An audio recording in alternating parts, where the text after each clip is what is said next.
मी माझ्या तालुक्याच्या अस्मितेसाठी ही निवडणूक लढवतोय।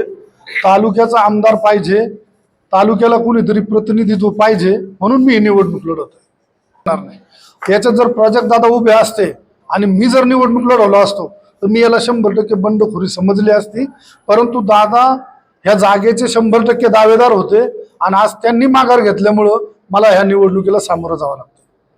काय मुद्दे घेऊन आपण या निवडणुकीत उतरणार आहात? किती मुद्दे सांगू सांगा। किती मुद्दे या तालुक्याची, काय अवस्था आहे तालुक्याची। आज जर तुम्ही परिस्थिती पाहिली तर इथं काहीच नाही हो। एक तरुण मुलगा शिकला, आई वडिलांनी त्याला पैसे घालून शिक्षण केलं, शिक्षण झालं, त्यांनी जायचं कुठं? काहीच नाही, इथं नवीन काही नाही। आणि मग मला एक वाटतं का मी 32 वर्षापासून शिवसेनेचं काम करतो, हिंदुत्वाचं काम करतो, तरुणासाठी काम करतो, शेतकऱ्यासाठी करतो, कष्टकऱ्यासाठी करतो। अत्यंत कुठल्याही माणसावर अन्याय होत असेल त्या ठिकाणी धावून जातो आणि मला समाजाची जाण आहे, ज्ञात आहे आणि त्यांचे काय प्रश्न आहे हे 100% मला माहिती आहे, म्हणून मला ही निवडणूक लढवायची। मातोश्रीवरून जर निरोप आला थांबायचा तर आपण थांबायचा निर्णय घेणार की लढणार? 100% मातोश्रीचा आदेश मी कधीही डावलणार नाही। परंतु मातोश्रीने आदेश द्यायचा कोणासाठी? कारण यांनी जर पक्षाचा फाउंडर एखादा उमेदवार दादा सारखा असता तर मला आदेश 100% आला असता। पण आता जे उमेदवार दिले, काँग्रेसने एक ईबी फॉर्म दिला, राष्ट्रवादीने एक ईबी फॉर्म दिला, तो ईबी फॉर्म मलाही देत होते। परंतु माझा चेहरा तो नसून माझा सगळ्यांना धरून चालणारा चेहरा आहे।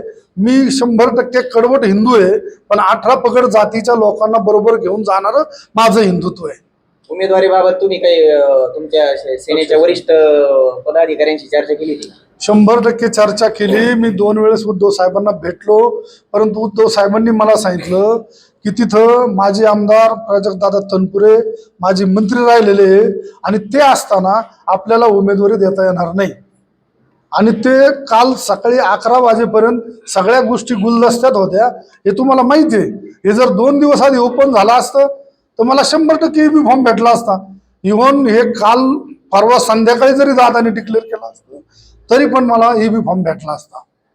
निवडणूक लढवणार ठाम? 100% ठाम आहे। प्रश्न त्यांना विचारला पाहिजे। यांचे जे कार्यकर्ते नाराज झाले ते तुमच्या प्रचारामध्ये दिसतील का? तुम्हाला काय वाटतं? तालुक्याची अस्मिता म्हणून मी दादांच्या बरोबर आहे। दादांनी माझ्या बरोबर राहिलं पाहिजे, दादांच्या कार्यकर्त्यांनी माझ्या बरोबर राहिलं पाहिजे, कारण मी सुद्धा दादाचा मन लावून प्रचार केलेला आहे आणि दादाला 100% आमदार करण्यात माझा सुद्धा खारीचा वाटा आहे। जसं तनपुरेंना समजा दबाव म्हणा किंवा कुठले काही योजना म्हणा या माध्यमातून त्यांना अर्ज न भरण्यासाठी त्यांना मजबूर केलं, तसं तुम्हाला पण कोणी जर समजा दबाव टाकला तर तुमची काय भूमिका असणार? काय दबाव होईल? माझ्याकडे आहेच काय? मी नंगा फकीर आहे, माझ्याकडे काय दबाव यायला? मला शिडी नाही, ईडी नाही, बिडी नाही, काडी नाही, काहीच नाही, मी आहे असंच आहे। सेनेच्या मला काय दबाव येणार आहे? सेनेच्या 2 पदाधिकाऱ्यांनी काल भाजपात प्रवेश केला।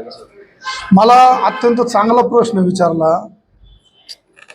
हे आमचे जे पदाधिकारी आहे ना, सिंपल एखादा पदाधिकारी गेला असता ना तर मला तालुक्यातून 5, 50, 100 फोन आले असते।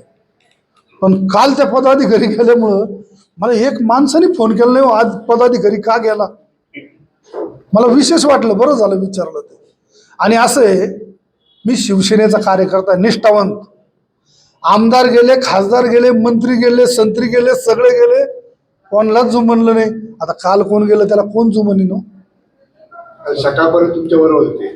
अहो ते नियोजन केलं, लोकांना फोन केले, लोकांना मी त्याला सांगितलं जाय तिथं नाश्त्याची व्यवस्था कर, नाश्त्याची व्यवस्था केली, अर्ज भरायला पुढे गेलो, यांना म्हणतो अरे त्याला बोलवा ना, तू फोन स्विच ऑफ। माझा अचानक काय झालं?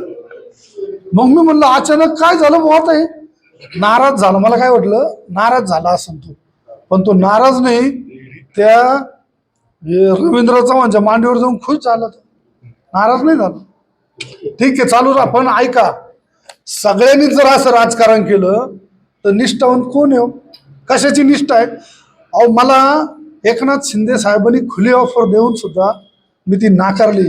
मी म्हणलं मी मरेपर्यंत उद्धव ठाकरे बरोबर राहील। लोक ज्या वेळेस त्यांचं काय घबाड घेऊन त्यांच्याकडे जात होते त्यावेळेस मी राहुरीतून पायी मुंबईला गेलो होतो, माहिती आहे ना तुम्हाला? असा शिवसैनिक आहे. तुम्ही तुमच्या उमेदवारीवर ठाम आहे आणि तुम्ही निवडणूक लढणारच आहे. मी 100% दादांनी जे काही ह्या तालुक्यात करून ठेवलं, बाबुराव दादांनी, ते जपण्यासाठी, तालुक्याची अस्मिता जपण्यासाठी, कुठेही लोकांचे माथे भडकू नये, समाजात तेढ निर्माण होऊ नये, सगळे समाज एकत्र ठेवण्यासाठी छत्रपती शिवाजी महाराजांनी जे हिंदुत्व मला दिलं, ते बाळासाहेब ठाकरेंनी जे हिंदुत्व मला दिलं, 18 पगड जातीच्या लोकांना बरोबर घेऊन स्वराज्याची स्थापना केली. मला सुद्धा 18 पगड जातीच्या लोकांना बरोबर घेऊन ह्या विधानसभेची स्थापना करायची, म्हणजे हे निवडणूक जिंकायची.